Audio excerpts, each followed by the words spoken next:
तिम्रो सम्झनामा रुने पनि बनायो, हाँसी खुसी जिन्दगी पनि उजाट बनाइदियो। एकजना चिन्ता अनि वास्ता गर्ने मान्छे कयौं चाहने मान्छेहरूभन्दा ज्यादा बेहतर भन्दा पनि बेहतर हुन्छन्।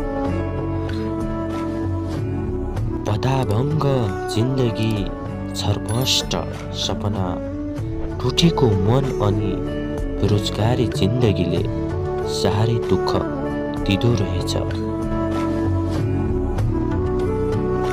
गन्तव्यको टुङ्गो छैन, तर सफरले कति हो कति खुसी दिए।